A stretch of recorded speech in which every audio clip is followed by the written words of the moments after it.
في الصومال.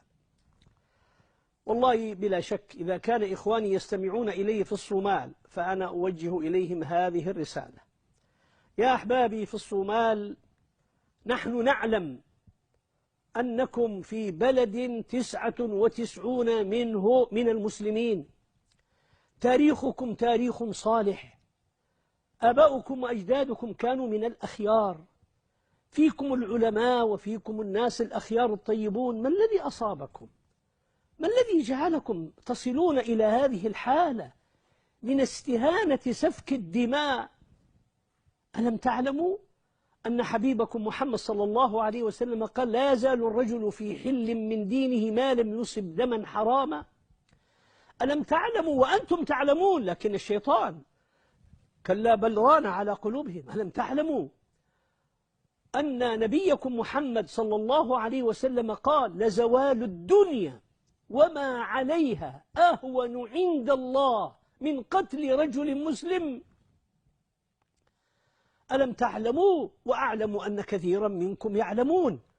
ألم تعلموا أن رسول الله صلى الله عليه وسلم لما نظر إلى الكعبة قال: والله إنك عند الله لعظيمة ولكن حرمة دم المسلم عند الله أعظم؟ ألم تقرأوا قول الله تعالى: ومن قتل نفسا ومن أحياها فكأنما أحيا الناس جميعا، ومن قتلها فكأنما قتل الناس جميعا، ومن أحياها فكأنما أحيا الناس جميعا. هؤلاء مسلمون. أليس النبي عليه الصلاة والسلام قد قال في يوم عرفة: أي يوم هذا؟ أي شهر هذا؟ قالوا: هذا يوم كذا شهر كذا. حدثوا قال: إن الله عز وجل قد حرم عليكم دماءكم وأموالكم وأعراضكم كحرمة يومكم هذا في بلدكم هذا في شهركم هذا، ألا هل بلغت؟ ونحن نقول لكم يا إخوتنا في الصومال: قد بلغنا فاتقوا الله. نعم في الصومال.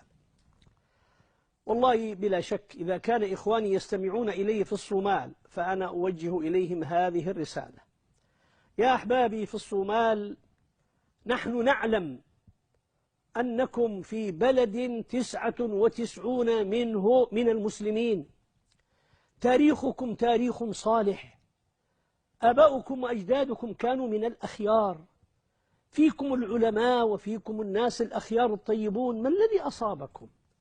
ما الذي جعلكم تصلون إلى هذه الحالة من استهانة سفك الدماء؟ ألم تعلموا أن حبيبكم محمد صلى الله عليه وسلم قال: